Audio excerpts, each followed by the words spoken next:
නෝටිගේ අලුත් වීඩියෝ එක ලොකුම හිලට මොකද ඔයාලා ගොඩ දෙනෙක් අහන කතාවක් තමයි නෝටිගේ කන්ටෙන්ට් එක. නෝටිගේ අලුත් වීඩියෝ එක ලොකුම හිලට මොකද උනේ? අද පැහැදිලි කරන්න හදන්නේ ලොකුම හිලට මොකද උනේ සහ ඔයාලා අහපු කමෙන්ට් දාපු ප්‍රශ්න වලට උත්තරේ. ඇත්තටම මේ කන්ටෙන්ට් එකට අපිට කමියුනිටි ගයිඩ්ලයින් ස්ට්‍රයික් එකක් වැදුනා. මොකද ඒකේ තියෙන දේවල් අපිට සෙට් වුණාට ඒක YouTube එකේ ඒ වීඩියෝස් වල කැමති නෑ.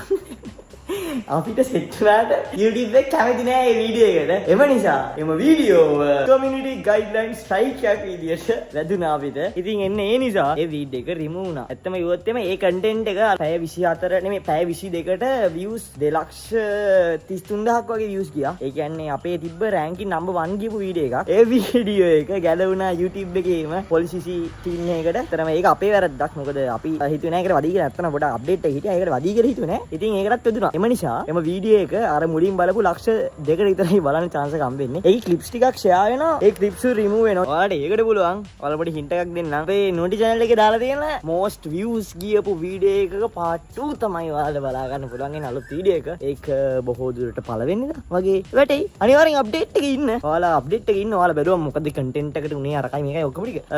මුලින් බලපු කට්ටිය විතරයි බලන්න හම්බුනේ. සාමාන්‍යයෙන් මේ වීඩියෝ එක 2 million වගේ views යන තිබ්බා. ඒක තමයි මචං යථාර්ථය. අපි YouTube එකට guidelines අනුන්ගේ ඉඩම් වල ගෙවල් හදද්දී පොඩි සීන් එකක් තියෙනවා. අපි ඉඩමේ අයිතිකාරයෙක් කියන විදිහට අපි හැදිරෙන්න ඕනේ. ඒම නිසා අද වීඩියෝ එක මම අද ඔයාලට කිව්වේ විස්තරය කට්ටිය කමෙන්ට්ස් දාලා මැසේජ් දාලා කෝල් දාලා